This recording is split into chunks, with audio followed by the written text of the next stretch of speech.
thank you so much, sir, for giving me this opportunity. So, sir, I'll answer the questions that you have sent. So, the first question is how to score an All India rank? What extra you have done to score a rank? तो sir मेरे ख्याल से rank लाने के लिए सबसे पहले तो आपका माइंड एकदम क्लियर रहना चाहिए पहले से। सिंस डे वन आपको क्लियर होना चाहिए कि मुझे दोनों ग्रुप्स देने हैं और आठों पेपर्स की मेरे को तैयारी एक साथ करनी है। तो पहली चीज़ तो ये रहेगी कि सर मतलब डेफिनेटली आपका जो माइंडसेट है वो आपका एकदम क्लियर होना चाहिए, तभी आपकी रैंक आ पाएगी, तभी आपकी बॉडी वो एफर्ट डालेगी। और दूसरा सर ये है कि what extra you have done to score all India rank.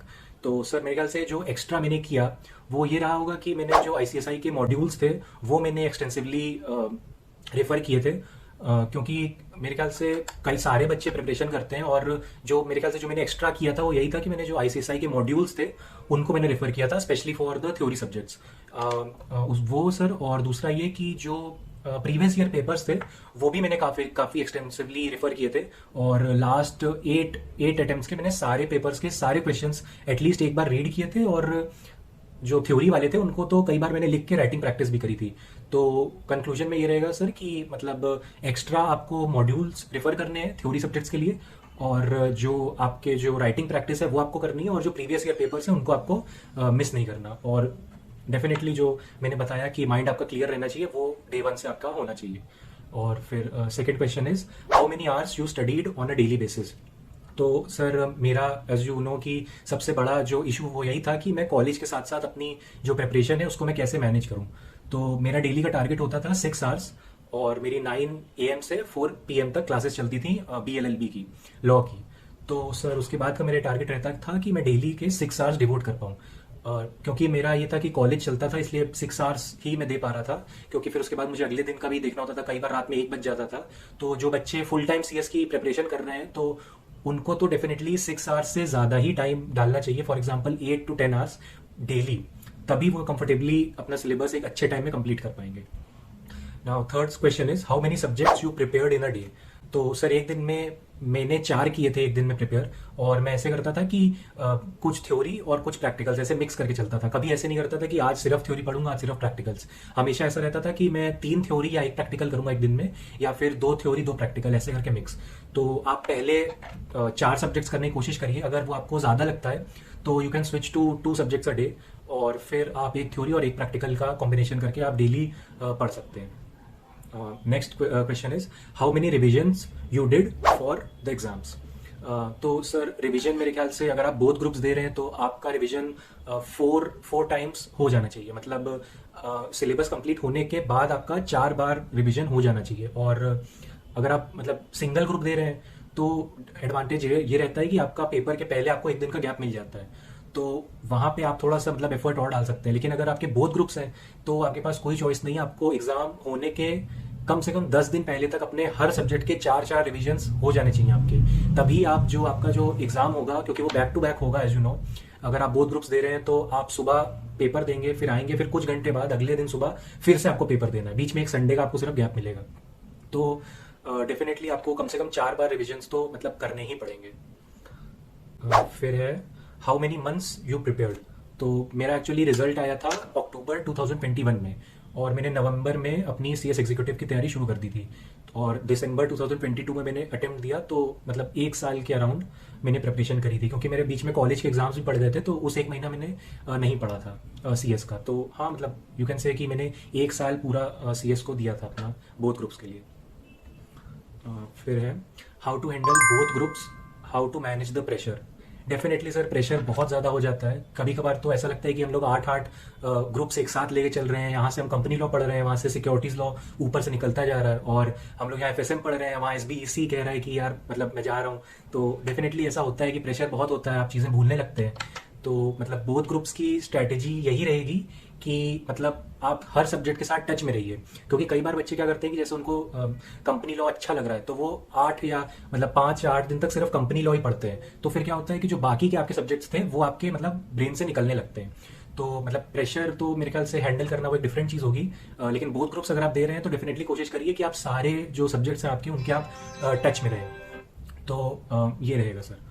और फिर है 7th क्वेश्चन है how you plan your aggregate passing, on which subjects you focused for more scoring. तो डेफिनेटली सर जो स्कोरिंग सब्जेक्ट्स होते हैं वो आपके एमसीक्यूज वाले होते हैं, जैसे ग्रुप 1 में टैक्स होता है आपका, ग्रुप 2 में आपका एफएसएम और कॉर्पोरेट एंड मैनेजमेंट अकाउंटिंग रहता है। तो मेरा तो माइंड सर डे 1 से क्लियर था कि मुझे इनमें मतलब एक्स्ट्रा एफर्ट्स डालने हैं, क्योंकि एग्रीगेट इन्हीं की वजह से बनेगा।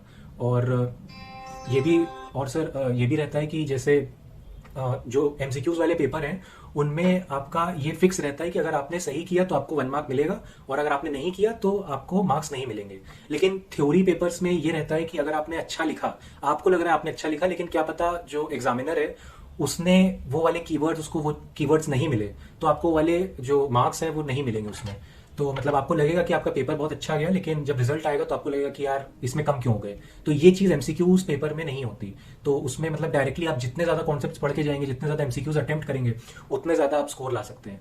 तो मतलब एग्रीगेट के लिए तो मैं यही कहूंगा कि focus on the MCQs, specially FSM और सीएमए, क्योंकि टैक्स का सिलेबस बहुत ज़्यादा होता है। मतलब ओल्ड सिलेबस में एग्जीक्यूटिव के जो अभी जो हम लोग कह सकते हैं ओल्ड है, उसमें टैक्स का बहुत ज़्यादा सिलेबस रहता है। तो कुछ बच्चे ऐसे करते हैं कि आपका सिर्फ इनडायरेक्ट टैक्स पढ़ के जाते हैं, डायरेक्ट टैक्स छोड़ देते हैं, जो कि गलत है। आपको दोनों पढ़ने चाहिए, लेकिन तब भी ग्रुप 2 में आप बहुत अच्छा स्कोर ला सकते हैं। तो एमसीक्यूज पेपर में आप बहुत ज़्यादा फोकस करिए, स्पेशली एफएसएम एंड सीएमए पे। और एफएसएम पे में तो ज़्यादा करिए, क्योंकि उसके जो प्रैक्टिकल्स रहते हैं वो ईजी भी रहते हैं। तो हाँ, अपनी एग्रीगेट की प्लानिंग आप एमसीक्यूज पे फोकस करके कर सकते हैं। फिर 8th क्वेश्चन है, is it compulsory to write in technical language in law papers? How you wrote the answers in law papers, technical और इन नोन लैंग्वेज? तो मेरे ख्याल से ये भी एक पॉइंट है जो एक रैंकर मतलब एक्स्ट्रा करता है, कि वो मॉड्यूल को पढ़ता है, इसलिए उसको जो मॉड्यूल की लैंग्वेज होती है वो उसको मतलब ही गेट्स यूज्ड टू इट। तो वो जब आंसर्स लिखता है तो वो ऑटोमेटिकली उनको इनकॉर्पोरेट कर लेता है उस लैंग्वेज को। तो बट मतलब मैंने जो प्रीवियस ईयर के पेपर्स थे उनको देखा, तो मतलब जो स्टूडेंट्स ने दिए हुए थे ऑलरेडी, और उन्होंने जब आरटीआई के थ्रू या सर्टिफाइड कॉपीज अपनी मंगवाई थी, तो उनके मैंने आंसर्स जब पढ़े तो मुझे ये लगा कि मतलब आप अपनी लैंग्वेज में भी कंफर्टेबली लिख सकते हैं, एज लॉन्ग एज जो सारे कीवर्ड्स हैं वो उसमें प्रेजेंट हों। तो फॉर एग्जांपल कि जैसे मुझे याद है कि एसबीसी का मेरा एक क्वेश्चन था, तो उसमें मतलब मुझे मतलब ओन लैंग्वेज में पूरा लिखा था मैंने। मतलब मुझे लॉ की लैंग्वेज उसमें नहीं आ रही थी, तो मैंने सिर्फ अपनी लैंग्वेज में लिखा था, एकदम कंफर्टेबली अपनी लैंग्वेज में लिखा था। तो मतलब हाँ, अगर आप कीवर्ड्स डाल रहे हैं तो आप अपनी ओन लैंग्वेज में भी लिख सकते हैं, but try to add certain lines और certain a touch of the legal language as well. और मैंने पर्सनली तो कोशिश किया था कि मैं लॉ की लैंग्वेज में लिखूं, क्योंकि I am also law student, I am a 4th year law student. तो मतलब I had the capability to do it. तो मैंने तो मतलब थोड़ी सी टेक्निकल लैंग्वेज यूज़ करी थी। बट अगर आप लोगों का मतलब नॉन लॉ बैकग्राउंड है तो you can definitely write your own answers and try to incorporate the keywords. और कीवर्ड्स आपको मिलेंगे जो प्रीवियस ईयर के जो गाइडलाइन आंसर्स थे उनसे। फिर है 9th question, should we study from ICSI study material? Definitely आपको रिफर तो करना ही चाहिए, क्योंकि पहली बात तो ये कि आपको पता लग जाएगा कि किस टाइप के क्वेश्चंस आ सकते हैं। दूसरा कि अगर आप आईसीएसआई का मॉड्यूल आप समझ लेते हैं कंफर्टेबली पढ़ के, तो आपके कोई भी कोचिंग के नोट्स होंगे वो आप मतलब बहुत आसानी से समझ जाएंगे, क्योंकि जो भी नोट्स बनेंगे, जो भी टीचर बनाएगा नोट्स, वो मॉड्यूल को ही बेस बन के बनाएगा। तो अगर आप मॉड्यूल ही समझ जाएंगे तो डेफिनेटली आपके लिए कोचिंग वाले नोट्स भी पढ़ना आसान हो जाएगा। तो अगर आपके पास टाइम है और मतलब अगर आप मतलब उतना एफर्ट डाल सकते हैं तो डेफिनेटली आप आईसीएसआई का स्टडी मटेरियल रेफर करिए। लेकिन अगर आपके पास एकदम कम टाइम है, फॉर एग्जांपल 3 महीने है, तो मतलब एडवाइजेबल तो नहीं है, but it's also not humanly possible कि आप मॉड्यूल पढ़ने लगे, तो फिर then you can skip it. 10th question is, how to decide whether we should go for single module और both modules? Always go for both modules, ठीक है। ऐसा कुछ इसमें डिसाइड करने का नहीं है, क्योंकि मतलब आप शुरू में ही अपने ऊपर कैप क्यों लगाना चाहते हैं कि मैं तो एक ही ग्रुप के लिए बना हूँ या बनी हूँ। तो पहले आप जो बड़ी लड़ाई है, जो बोथ मॉड्यूल्स की लड़ाई है, आप उसको करिए। अगर आप उसमें फेल होते हैं तब आपको समझ में आएगा कि मेरी कैपेबिलिटी क्या है और मैंने कहाँ गलतियां करी। और अगर तब आपको लगता है कि नहीं, मुझसे 2 मॉड्यूल नहीं हो पाएगा, 8 पेपर में एक साथ नहीं दे पाऊंगी, then you can switch to single module, ठीक। तो पहले ही आप अपने मन में क्यों ऐसा बना रहे हैं कि मुझे एक ही मॉड्यूल देना है, मैं एक मॉड्यूल के ही केपेबल हूँ। तो ऑलवेज ट्राई कि आप बोथ मॉड्यूल्स दीजिए, और 8 से 10 महीने या फिर 1 साल का आप गैप लेके दीजिए, तभी आप जो सब्जेक्ट्स आप पढ़ पाए उनको मतलब कंफर्टेबली आप मतलब अपने अंदर समा पाएंगे, तभी आप उनको अच्छे से दे पाएंगे। तो सबसे पहले आपके माइंड में फर्स्ट थॉट यही होना चाहिए कि मुझे बोथ मॉड्यूल्स ही देने हैं और 1 साल के टाइम के बाद देने हैं। आप दीजिए। अगर आप फेल होते हैं तो फिर आप मतलब कोई और थॉट दिमाग में ला सकते हैं, जैसे एक मॉड्यूल देने का, तब फिर आप एक मॉड्यूल दे सकते हैं। Then next question is, how to decide, ये तो हो गया। 11th, how are you good in practical questions of CMA and FSM? मेरे ख्याल से एफएसएम और सीएमए के जो क्वेश्चंस होते हैं वो काफ़ी इजी रहते हैं, एक्सेप्ट फॉर 5 और 6, जो कि इंटेंशनली इसी पर्पज से बनाए जाते हैं कि आपका टाइम वेस्ट किया जाए। तो मतलब मैं पर्सनली तो हाँ, I was comfortable in with the practicals, और एफएसएम के प्रैक्टिकल्स तो काफ़ी ईजी थे और सीएमए के भी ईजी थे। बट ये है कि हाँ, अगर आपको आइडेंटिफाई करना आ गया कि कौन सा जो प्रैक्टिकल है वो आपको फंसाने के लिए है और कौन सा मतलब आप क्विकली स्कोर कर सकते हैं, तो मतलब मेरे ख्याल से प्रैक्टिकल्स कोई ऐसे मतलब बड़ी दिक्कत नहीं है। और प्रैक्टिकल्स को लेके मतलब लोगों के ऊपर ऐसे मतलब प्रेशर भी रहता है और कई बार ऐसे फियर भी रहता है कि यार प्रैक्टिकल्स हैं, हम लोग करें या ना करें। तो मतलब डेफिनेटली आप लोग कर सकते हैं, ईजी रहते हैं प्रैक्टिकल्स। और मतलब मैं तो मतलब आई वॉज कंफर्टेबल, और अगर आप मतलब सॉल्व करने की कोशिश करेंगे तो उनमें ऐसा कुछ नहीं है जो आप नहीं कर पाएंगे। एकदम बेसिक मैथ्स रहती है, थोड़ा सा आपको माइंड उसमें मतलब शार्प रखना पड़ेगा, लेकिन मतलब you can definitely do it. फिर 12th है, can we skip all practical questions and focus on theory in CMA FSM? No, you can not do it. आप अगर आप ये सोच रहे हैं कि आप सारे प्रैक्टिकल्स छोड़ के सिर्फ थ्योरी में फोकस करके आप एग्जामिशन ले आएंगे या गुड स्कोर कर लेंगे, तो ये थॉट आप अभी अपने माइंड से निकाल लीजिए, क्योंकि प्रैक्टिकल्स का वेटेज मतलब कभी कम रहता है लेकिन ज्यादातर वो ज्यादा ही रहता है। और मतलब आपके मन में ये आना ही नहीं चाहिए कि मैं पेपर का एक पूरा पूरा प्रैक्टिकल का पार्ट में छोड़ के जाऊंगा या जाऊंगी। तो मतलब ऐसा तो आप बिल्कुल मत सोचिए कि आप प्रैक्टिकल छोड़ के जा सकते हैं। आप उनको अटेम्प्ट करेंगे और मतलब जब आप सॉल्व करने लगेंगे प्रैक्टिकल्स तो आप खुद देखेंगे कि मतलब they are not that difficult. ठीक है, तो मतलब इट्स नॉट पॉसिबल कि आप मतलब प्रैक्टिकल सारे स्किप करिए। थ्योरी पे आप फोकस रखिए ऑब्वियसली, क्योंकि वो इजी रहता है और वो स्कोरिंग रहता है, लेकिन आप प्रैक्टिकल्स को मतलब you can not even think कि मैं सारे प्रैक्टिकल्स छोड़ दूं एफएसएम और सीएमए में। 13th, what should be the length of answers in law subjects? तो लेंथ बेसिकली डिपेंड करती है कि वो कितने मार्क्स का है। और आप इसको ऐसे मत सोचिए कि मुझे 1 पेज या 1.5 पेज लिखना है, आप ऐसे सोचिए कि मुझे इतने पॉइंट्स लिखने हैं। फॉर एग्जांपल अगर 4 मार्क का क्वेश्चन है तो आप कोशिश करिए कि 5 या 6 या 7 पॉइंट्स लिखिए उसमें। ठीक है, आप कभी ऐसे ना लिखिए मुझे 1.5 पन्ना भरना है या मुझे 1 पन्ना भरना है।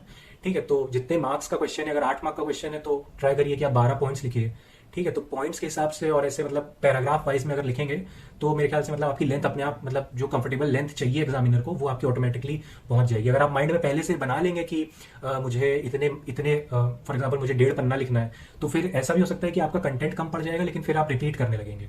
ठीक है, तो मैं यही मतलब रिकमेंड करूंगा कि जितने मार्क्स का क्वेश्चन है उतने आप पॉइंट्स लिखिए और उस हिसाब से आपकी जो लेंथ है वो ऑटोमेटिकली डिसाइड हो जाएगी। जितने मार्क्स का क्वेश्चन है उससे 3 या 4 पॉइंट ज्यादा ही लिखिए। फिर है, should we be solving questions which we know or we should attempt full paper in MCQ subjects? तो बेसिकली क्वेश्चन इस बारे में है कि क्या हमको रिस्क लेना चाहिए या नहीं लेना चाहिए, क्या हमको गेस वर्क करना चाहिए या नहीं करना चाहिए। तो मेरा टेक तो इसमें ये रहेगा कि you can do smart guess work.